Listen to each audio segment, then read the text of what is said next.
to the Republic of Middle-Aged Men. I am your host Tim, and once again joining me today is Lachlan. G'day guys. And Ruben. Hey, yeah. Gentlemen, we're finally reading the book. We got there. Part of the way. First step. Wait, when was it first? When was it first published? Were we 2,000 years too late? Well, give or take a couple of hundred. Yeah, cool. So let's start with how our week's been. So, how are you, Lachlan? What's your beverage for this evening? Mate, I'm good. I'm actually sticking with the Old Faithful. I'm having another G&T here. Mostly, I think, because of Ruben's excuse from last week, which is that's what I've got. No, week's been okay. Went and got my COVID jab yesterday, so number 1 for the Pfizer, so that's good. And look, lockdown life. It's okay. Yeah. I did get an exciting delivery though, so a few more car parts turned up. So that's good news. I'm pretty much ready to roll on the refresh for the cappuccino. So that's super exciting. I'm just gonna wait so we can get the ducks sort of lined up, and I want to get it all done in one go and be like, it's just perfect. When you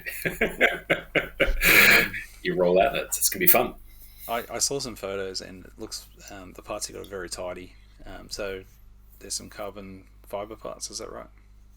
Yeah, not because it's like gonna set the world on fire, but it was just kind of like it's 660 cc's of 3-cylinder Fury, just to put you in the picture.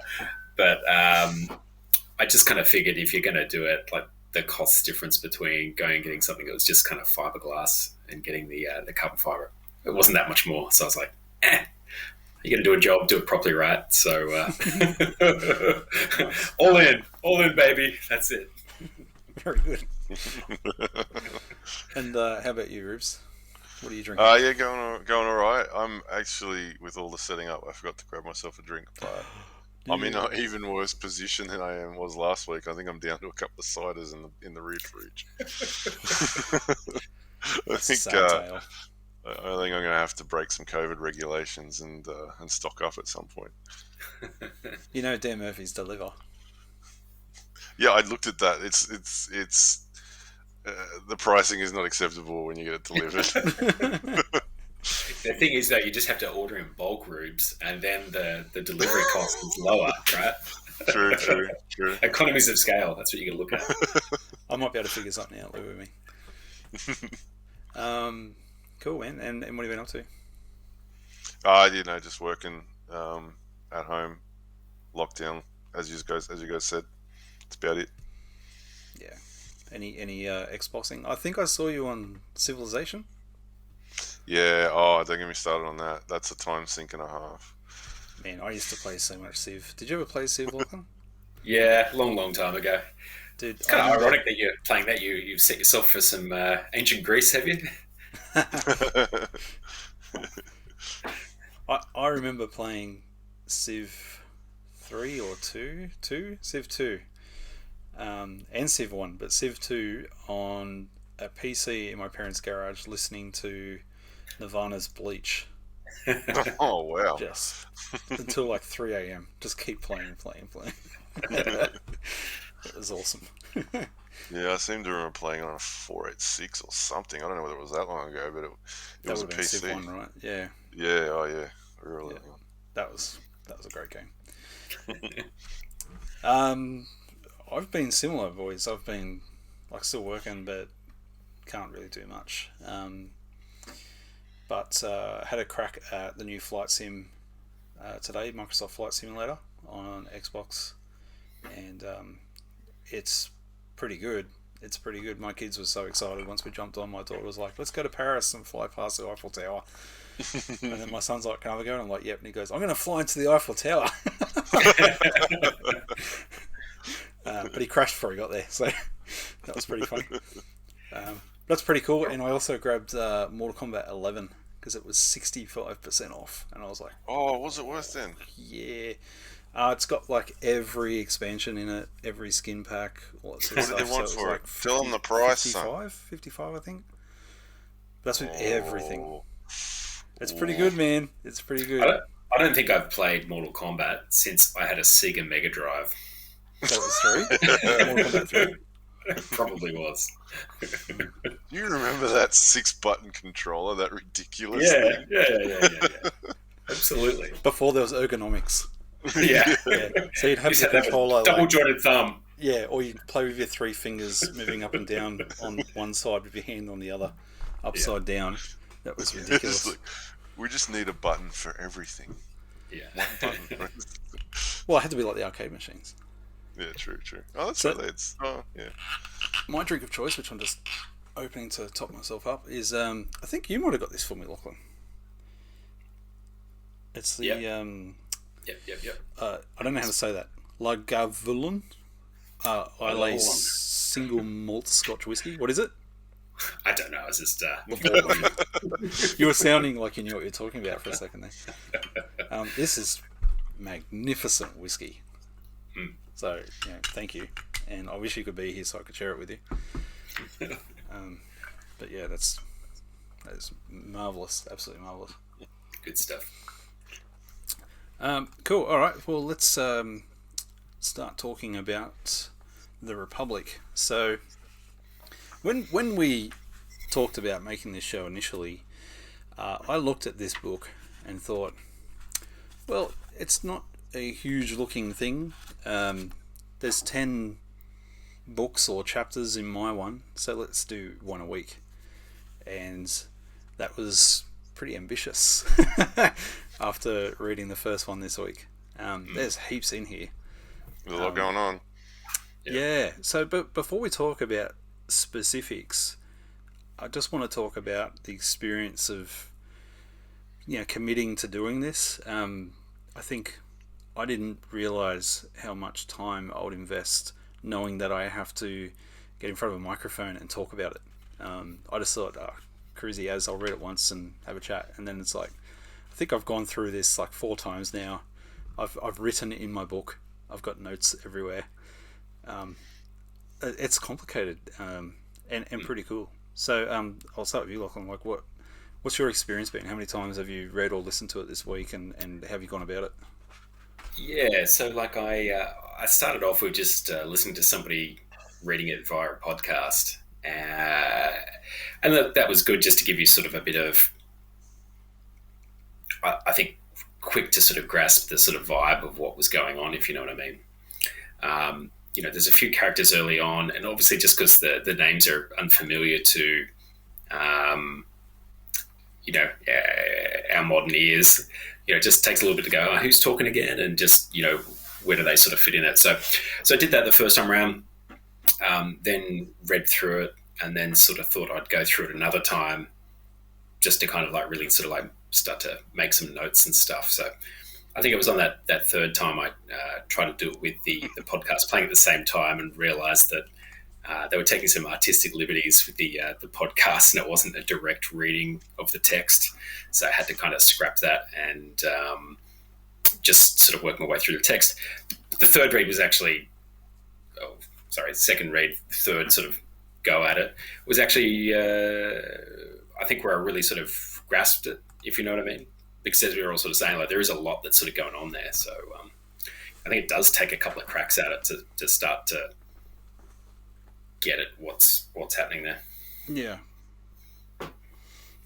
It's just super, super deep and complicated. Yeah, and I must say, like, I think having sort of read through that book one now, is sort of go, I think you're right. Might be a little ambitious, just kind of plugging away, because there is a lot you want to unpack and different things you want to talk about. Even just like the intro to the book, the sort of like lead up to where they start talking about it's interesting. You know what I mean? There's a lot in there, yeah. Oh, cool. And how about you, Rubes?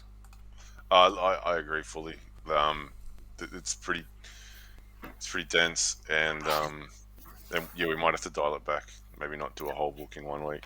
Um, like, it's deceiving because you look at the breakup of the book, and it's it's a bunch of books, and then you realize, oh no, those books are actually what we would these days call chapters.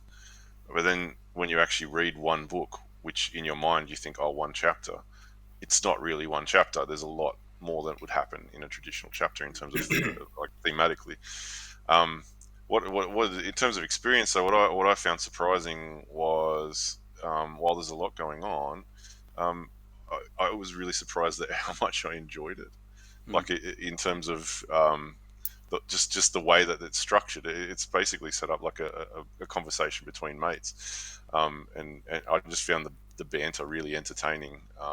The way they're kind of egging each other on and sort of start, I guess, what we'd put shit on each other is what we'd call it these days. And so I didn't expect that. I kind of just assumed it was going to be a little bit drier and a little bit more technical, but it's in a certain way it's really not. It's surprisingly familiar, hey? Like, yeah, just the way they sort of go at it. It's interesting though. Like, did you find it's sort of like, and obviously maybe something that's maybe not something we're familiar with these days in this day and age, but it's almost like there's kind of like a rules of engagement of the way that they play through these conversations. That before they start the conversation, it's like, okay, we're about to have a debate, so yeah. That would keep stopping and going, all right, where do we go from here?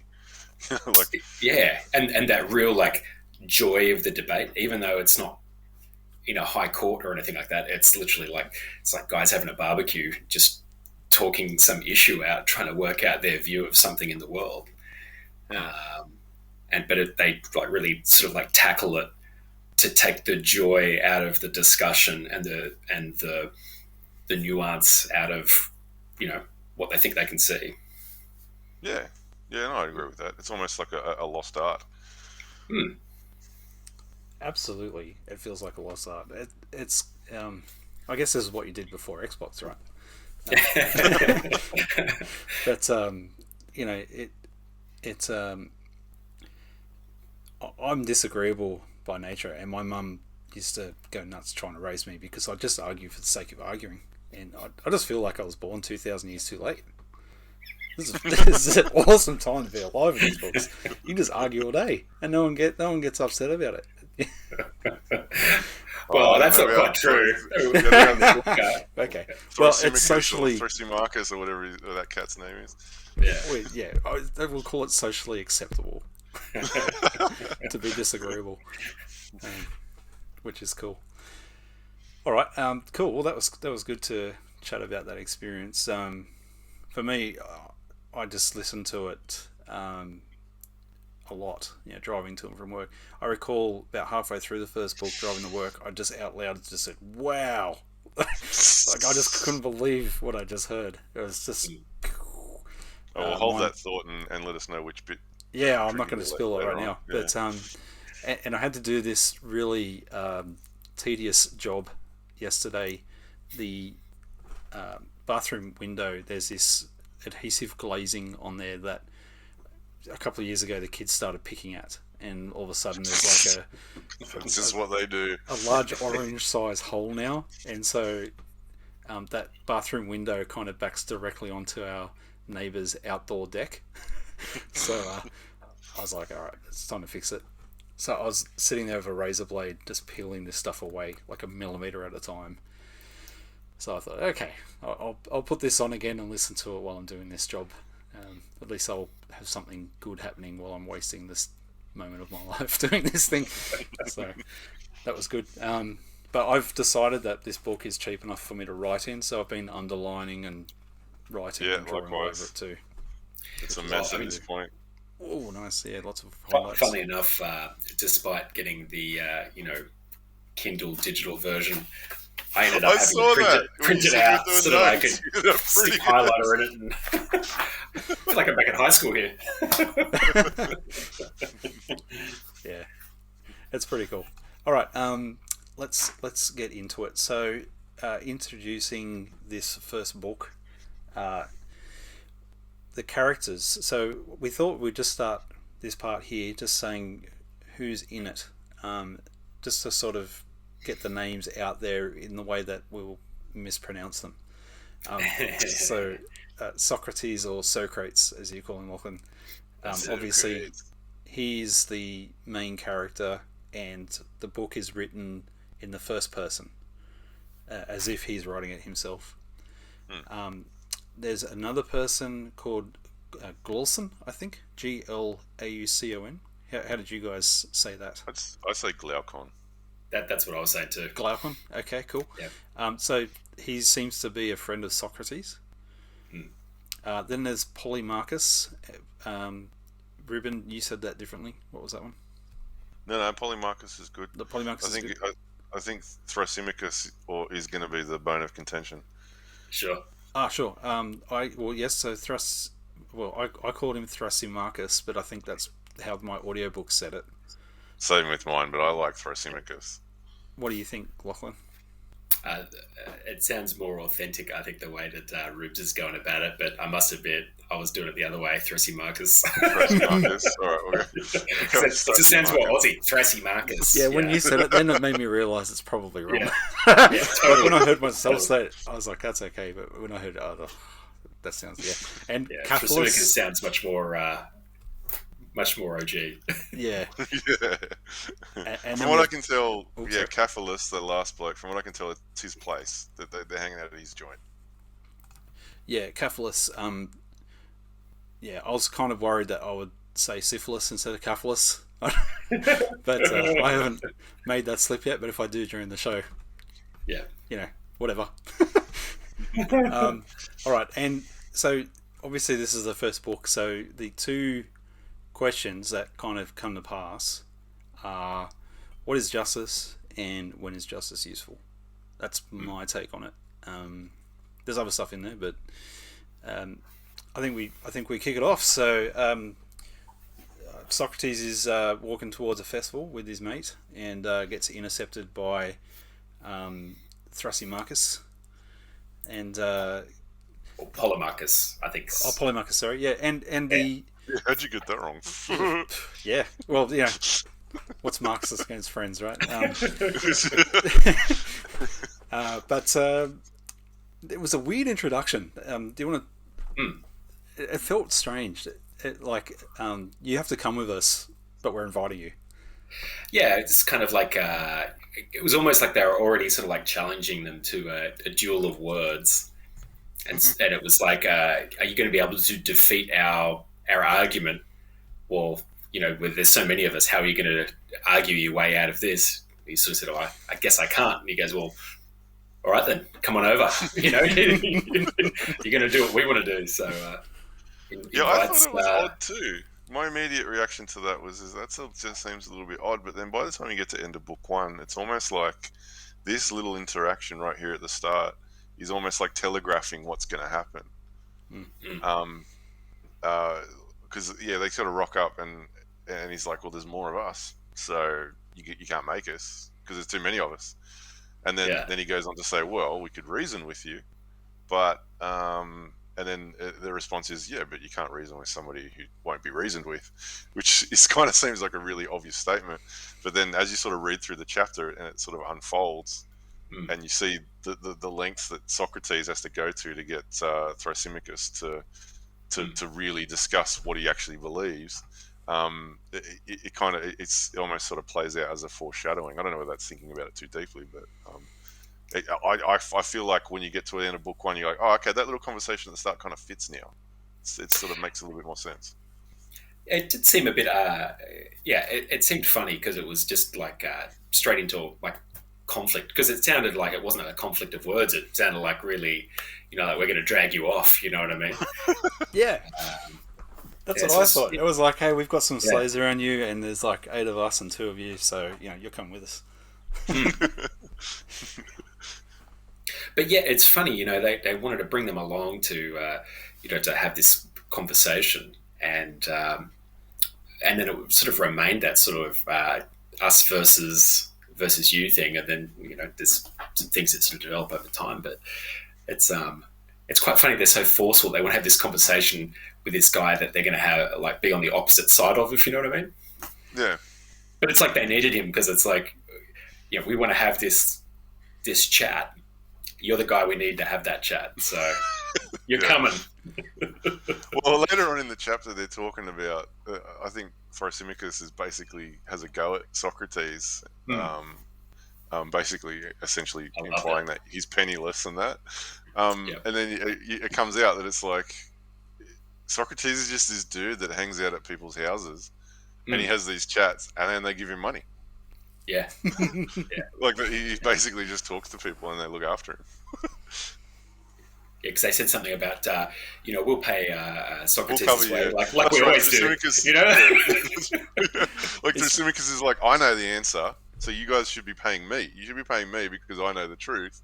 And then and Socrates is like, I can give you praise. That's all I can give you. And his mates are like, don't worry, Thrasymachus. If you're right, we'll chip in and we'll cover his end. He's like a missionary for philosophy. Yeah, kind of. Yeah, just goes from place to place saying his thing, but I still can't help but picture him as some kind of vagrant, though. Like, just imagine he probably smells bad and doesn't have shoes. Like a Greek Gandalf. Yeah. Wandering from place to place. That's it. Cool. So they go to this house, and they start having a chat with the old fella. So what's his name? He's Cephalus. Yeah, Cephalus or Cephalus. Yeah. Or so he's a rich old dude, and well, he's Polemarchus's father. Yes. Oh, right. Yeah, that's right. He's one of their dads. And I really enjoyed this part. I actually read this out a little bit to my wife because I really enjoyed the part where Socrates asks him about what it's like to be old. Yeah. So I might just read that tiny little bit out, and it really resonates with me. So he goes, "There is nothing which for my part I like better, Cephalus, than conversing with aged men, for I regard them as travellers who have gone a journey which I too may have to go, and of whom I ought to inquire, whether the way is smooth and easy, or rugged and difficult. And this is a question which I should like to ask of you, who have arrived at that time which the poets called the threshold of old age. Is life harder towards the end, or what report do you give of it?" And I thought it was a great question, but the answer, which I'll allow you guys to explore a bit, I love the answer. So what do you think about that answer, Lachlan? Yeah, I love his answer. I mean, obviously, it's a fairly long answer because they sort of tease it out there. But for him, he's like, the old men around me, like some of them bitch and moan about how tough shit is, but that's not my experience. And I think at the sort of base of it, though, he sort of comes up to sort of say that old age is sort of different for everybody based on their character, and men who are sort of have a temper or complain about everything will continue to do so about the evils of old age as they get older, and men such as himself who are calm and happy in nature find peace in their old age. I love it where he's sort of saying, it's I guess some of the, was he talking about the freedom from the I can't remember what he called it again. Like freedom from a release from a lot of mad masters. Yeah, that's the one. That's the one. Yeah, because they didn't have the blue pills back then. There was no nasal spray. I quite like that too. I quite like that too. He's kind of like almost like saying, I can't be bothered with that sort of stuff anymore, and I'm glad for it. It's like I don't have to worry about it. Yeah, so it's young men concern themselves too much with women and drink and food and all those things, parts of life, and to be free of sort of worrying about all that stuff and just being able to focus on life being what life is. And he's content in that. He knows others aren't, but he's content in his life.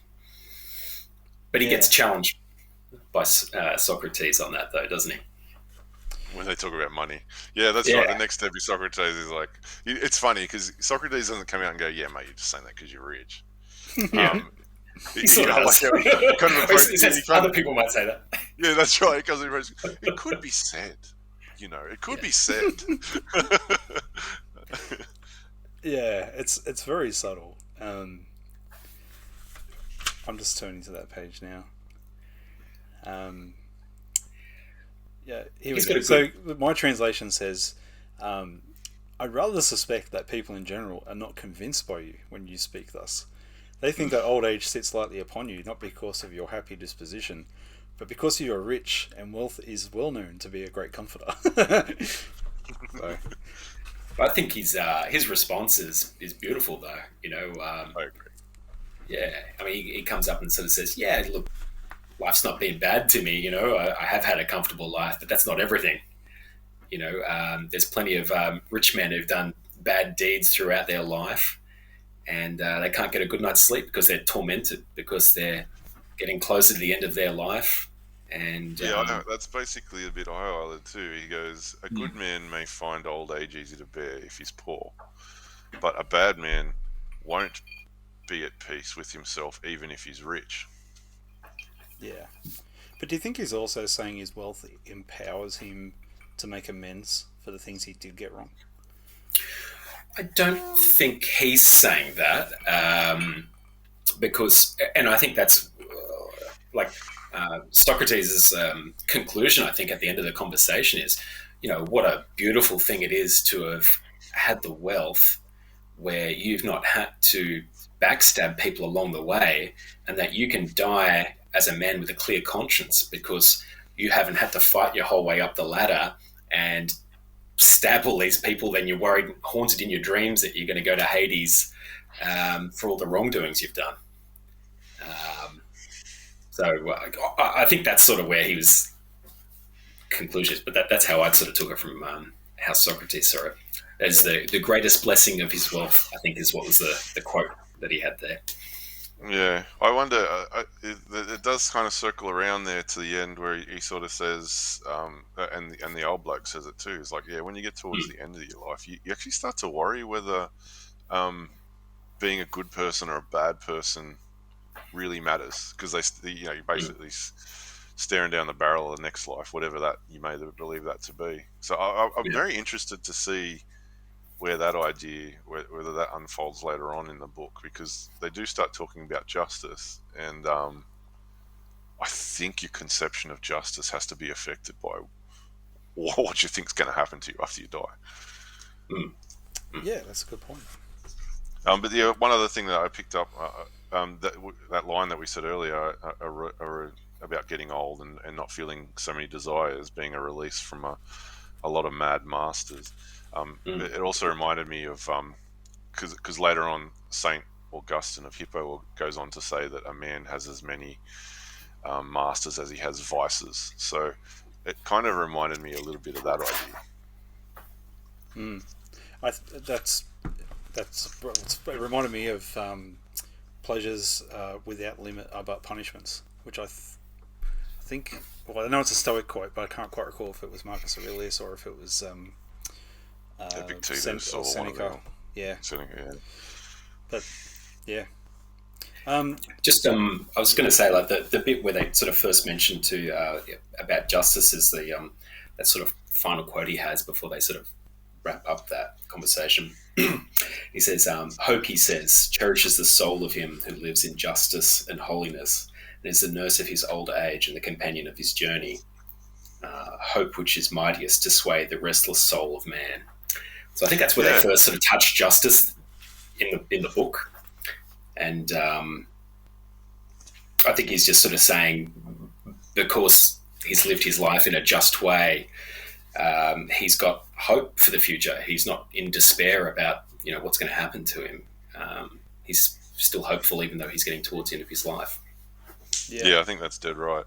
I do wonder where that's from. I mean, in my book, it's sort of separated. It's clear that it's from some poem or something. They were sort of referencing Pindar, earlier, yeah. and they're talking about the poetry of Simonides is sort of mentioned in another sort of 2 paragraphs down. So I'm not sure if that was actually come from Simonides. I did actually try and research that, but the works of Yeah, I didn't get a Simonides chance. How did you go? aren't documented. Like, he was well known, but they don't really have any of his works. So they're talking about it with some familiarity there, but we don't really have the point of reference as far as I could see. Cool. My translation basically says it is Pindar, that little section that you read out. Yeah. So yeah, you're right. That's kind of where he starts to wrap up his sort of explanation. But then that's where Socrates starts pulling apart the idea around justice. So here we go. So he goes, "How admirable are his words, and the great blessing of riches, I do not say to every man, but to a good man, is that he had no occasion to deceive or to defraud others, either intentionally or unintentionally. And when he departs to the world below, he is not in any apprehension about offerings due to the gods or debts which he owes to men. Now to this peace of mind the possession of wealth greatly contributes. And therefore I say that setting one thing against another, of the many advantages which wealth hath to give to a man of sense, this is in my opinion the greatest." So to me, like, what he's saying there is, because he has wealth, that shows that he's all right. Is that what he's saying in your opinion? I didn't take too much on that particular angle, to be honest. I must admit, like, I was looking more to, the argument they're sort of saying he's just saying that justice is just the fact that you speak truth and pay your debts. Yeah, because that's kind of the it's launch. Not so that you're rich, section. but it was kind of like more that you're able to settle what you owe, I suppose. See, I thought this is why he handed over to his son at this point, and his son sort of starts talking about why his father is good,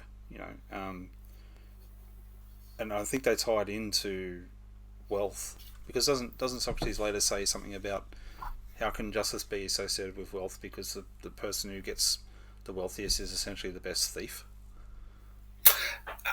There is a comparison sort of made by that, where I think he's being some sort of tongue-in-cheek there, because I think the idea was that somebody who's good at paying debts may be sort of put into a position of being, like, say, like a money lender or a money borrower or something like that, but they're in the best position to take advantage of that and be dishonest. Yeah. Yeah. Okay, so I think they basically, like, after discussing the poets and that sort of, they kind of, I feel like they just kind of land on like a traditional view of justice, and that's kind of where they launch out from. Yeah, I mean, you can see, like, Socrates is kind of like keen to dig into it some more, and I think the old man's kind of like, you know what, I'm not up for this today. That's right, and then he leaves. Yeah, I'm going to tag in Polemarchus, and you young men can make some sacrifices. Absolutely. And he sort of like walks away, like almost like laughing. I think it was kind of the impression I got, like chuckling, like, enjoy your debate, boys. Like. Yeah, it's definitely got that feel about it. Like, well, I've wound him up, so someone else can take over now.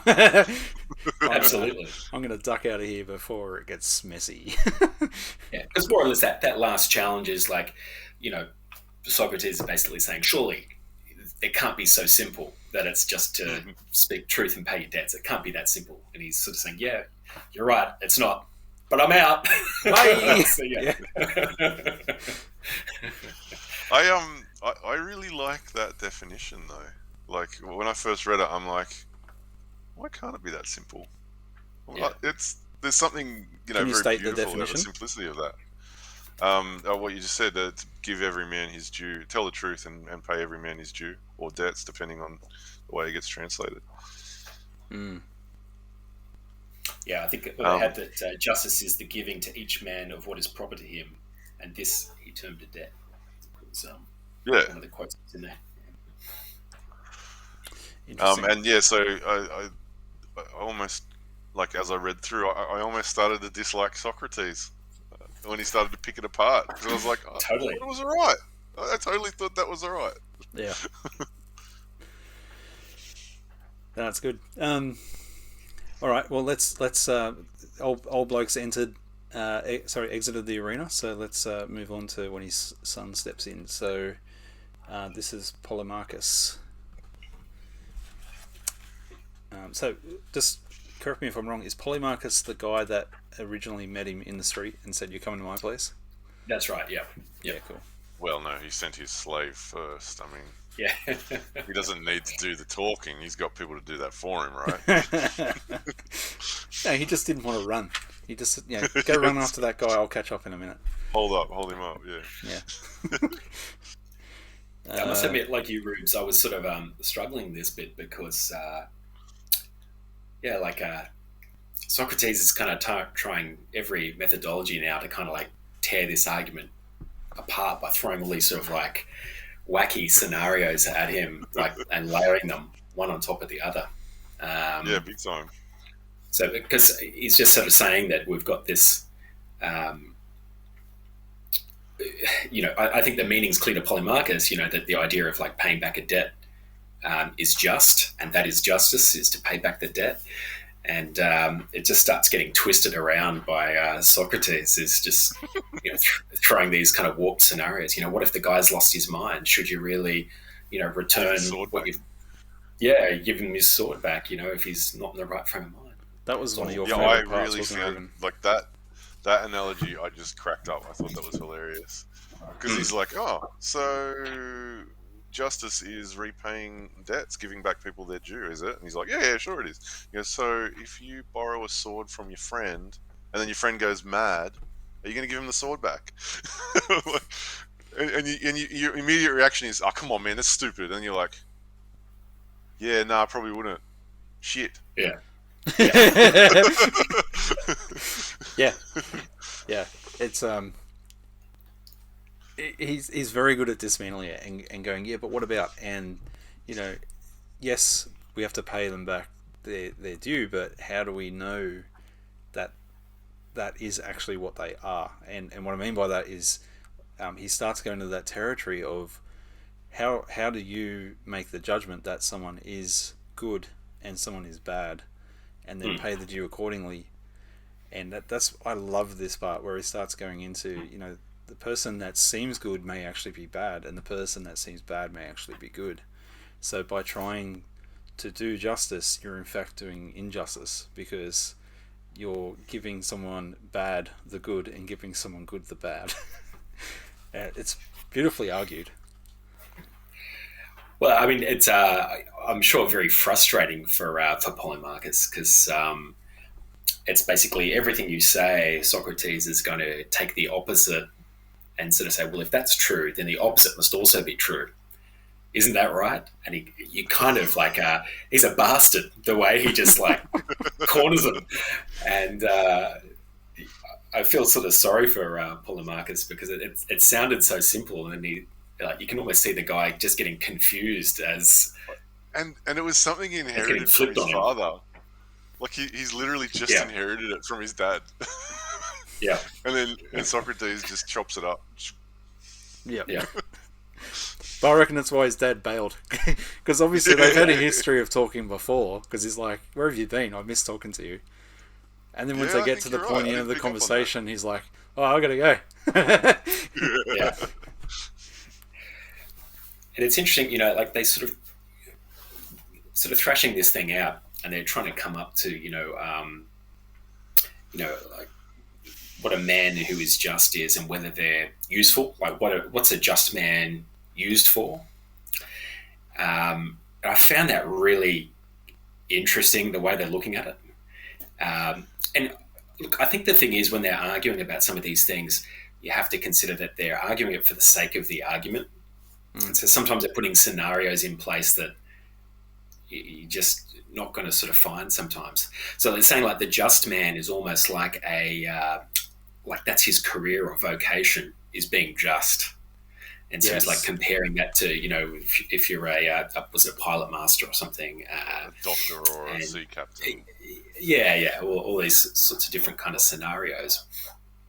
And just sort of saying, well, we can understand what a a pilot and a ship's useful for. There's an art to what they do, and that is to guide the sailors into the port and all that sort of thing. So what is it that the just man does?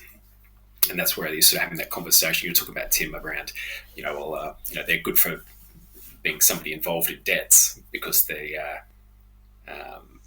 could be trustworthy because they're going to pay back the money. And they sort of have that whole question about whether that can be exploited or not.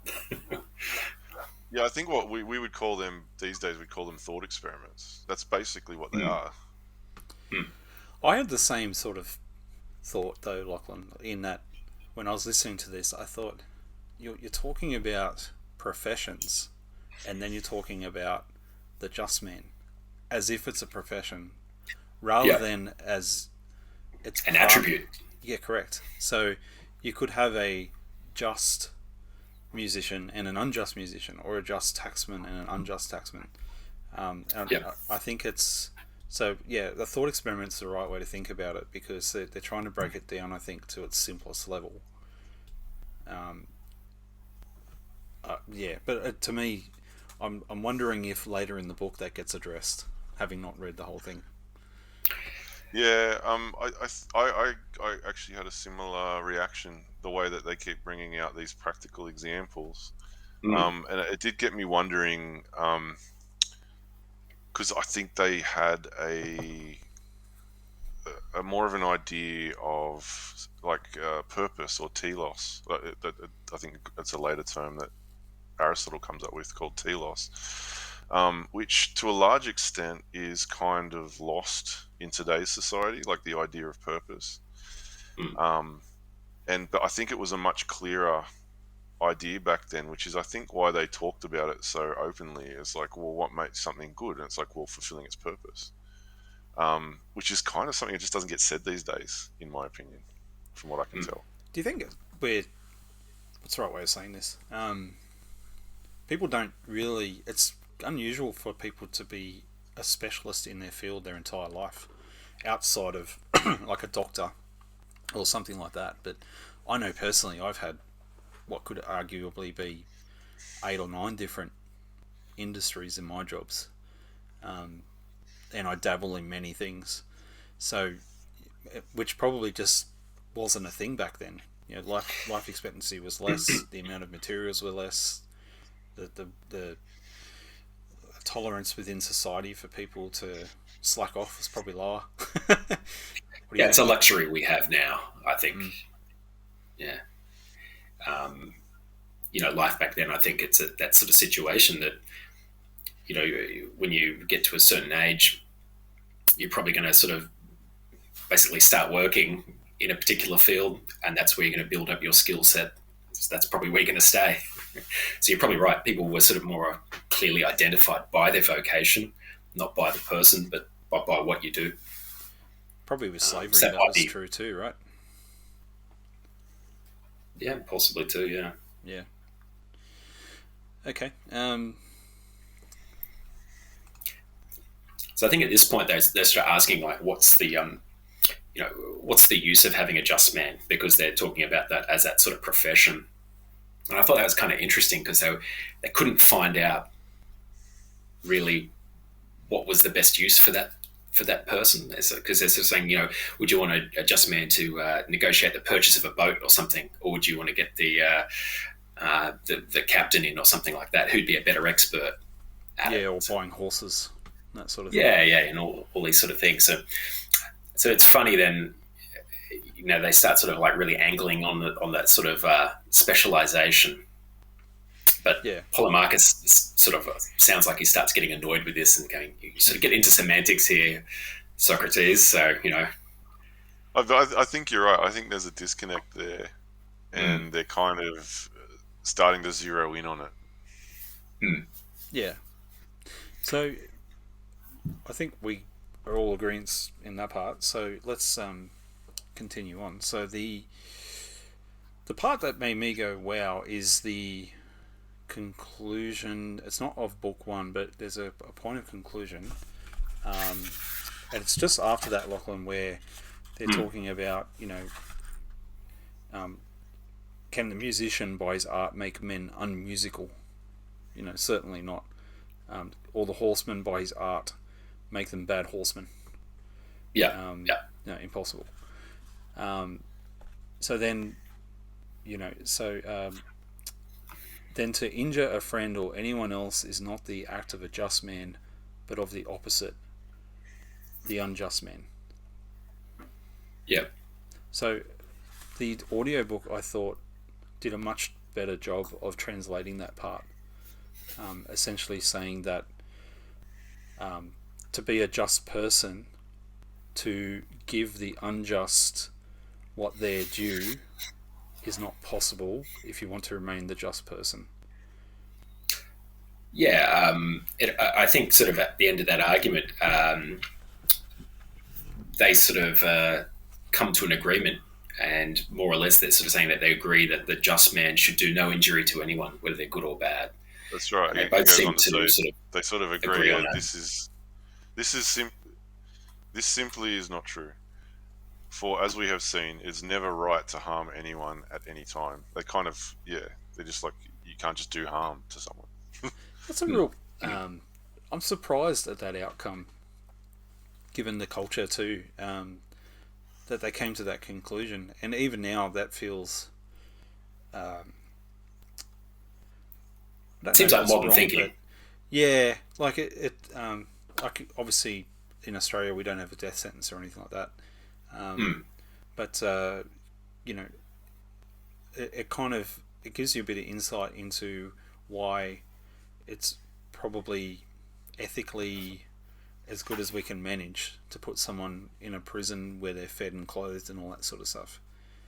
But to me, it kind of, that was a little light globe moment for me, at least, that for justice to be done well, the person receiving the punishment, it needs to be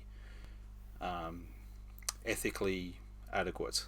I don't know if there's a better way to say that. What do you think, Ruben? I don't really know where you're going with that, so I might. Well, Lachlan, do you get what I'm trying to say? I know what you're saying. I must admit, I didn't lean into it that hard. I hadn't sort of thought of that application, other than keeping it in mind, I suppose, that the person who they consider to be just is up on a pedestal so high that they're not going to lower themselves down to do damage to even an enemy because they're a just man. You know what I mean? That's as much as I sort of took from that, I guess. I think it made me think about parenting a bit.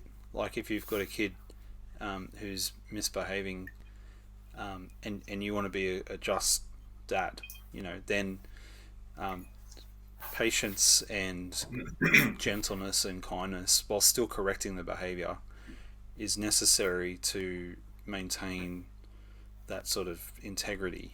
And I'm not saying that you get it right every single time, but to me, it just spoke. It sort of just made me reflect on those things. I'm not sure if it was a new realization, but it certainly made me think, this is an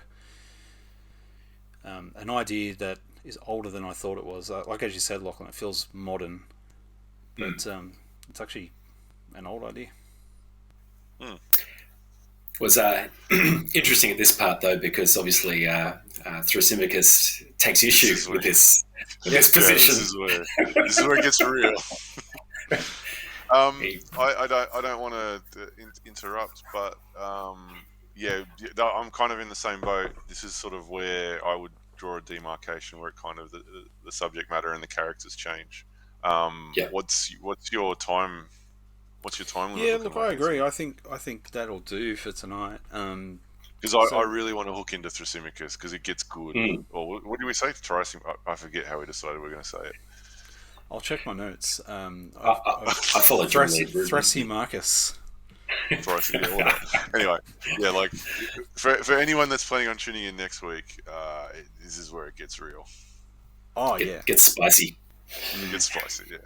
As much as a 2,500-year-old dialogue between a couple of drunk roommates can get spicy, but it gets spicy. It's hot stuff, don't you worry. All right. Well, let moves us on to our next section. So we asked for the homework about where was that place called, Mm. where people used to catch up, and shout out to my old man who actually watched the episode, which was pretty cool. He said the place we were trying to name was the Agora of Athens. It is where political and philosophical discussion was held. So thanks for that, and we've come up with our own version of that. So it just so happened, my wife and I, years ago before we had kids, we went to Athens, and we took this photo, one of 2,000 that we took, and I don't think it's actually that building, but it looks really similar. So because it's not that building, I thought we'd call it something else where we just sort of hang out and finish off our drink and talk about whatever we want to talk about for a few minutes. So we're going to call it the pub for lots of us, which is Greek for the pub for lots of us. So when you first said it, I thought you were saying the pub philosophers, but we can't go to the pub because of lockdown. But yeah, that works too. Yeah. So free time. So Lachlan, Wait, hold on. Yep. Can we just reflect? Is this our first segment? Is it our first named segment? Is it? Yeah, I think so. Besides the book, we're at the pub for lots of us. I think you're going to have to come up with a new musical sting, though, Tim, just to interject there as we make our way to the pub. Maybe I could have Zorba the Greek playing over it or something. Yeah, that's it. No. That's a terrible idea. Okay. Yeah. So yeah, Lachlan. as you were, Lachlan, you were saying. Yeah, look, I don't have too much to talk about at the minute. I guess, main deal is that I'm sort of focusing at the moment in lockdown is playing with my car. So I got lots of bits and pieces I'm keen to kick off with.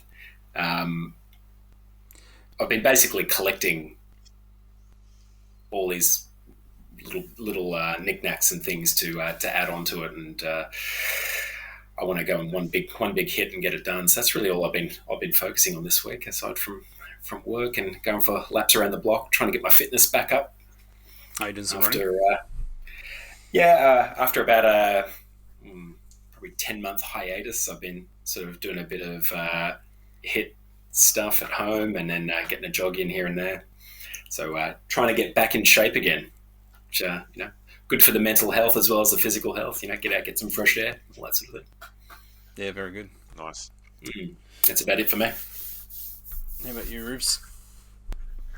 Yeah, well, mentioning health, I think that's probably something that I want to think about too. I've once also been probably taking a little bit more than 10 months off. And it's one of those things where it snowballs. You're like, I'll get back into it next week. And then you don't. So I figure if I say it now on the record, I can't not have done something by next week. So I need you guys to hit me up next week and go, did we'll you hold get you your fat accountable ass off the couch? That's it. Nice. I was. I've been training consistently, inconsistently, for a few months now, and I was keen to get back in for 4 days this week. And I had the second Pfizer vaccine on Wednesday, and on Thursday night I was wiped out from it. I had the shakes, I had all sorts of nonsense, nausea. It was just bleh. But all better. So that's good. But what I've been doing, I've been reading this. It sort of flicked a switch. So I've just finished listening to a history of Alexander the Great. There's this YouTube channel that I've found that do like 15-minute bite-sized chunks of history, and they use animations out of the Total War games to sort of show the formations and stuff. So that's pretty cool if you're a gamer, like those games more than likely. I used to play it heaps. I know Ruben did.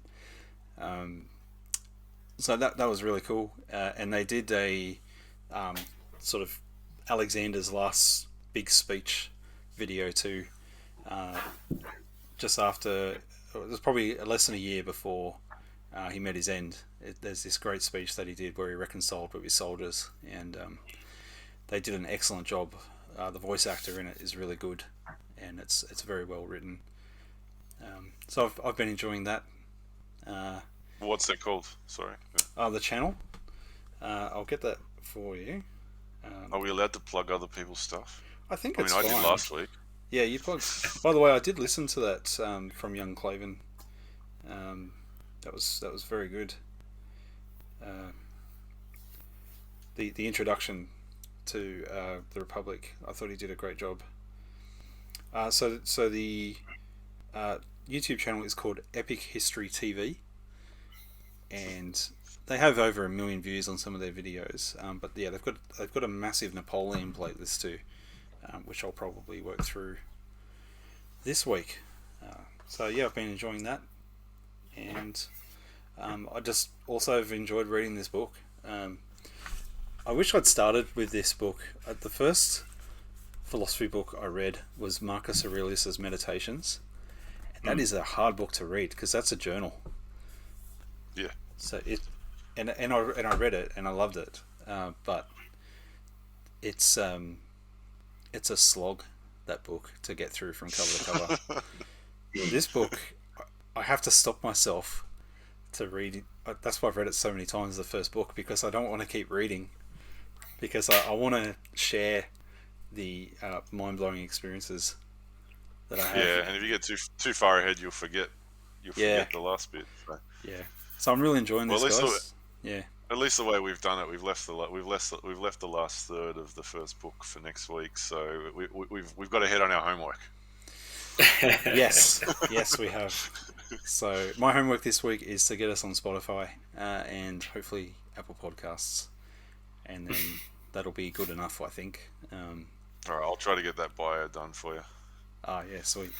Yeah, if you're still listening, check out Lachlan's bio. He put it on the website. That's pretty cool, so you can get to know him a little bit more. And I think that'll do for tonight. So remember, everyone, the Republic wasn't built in a day, and neither were middle-aged men. So long live the Republic.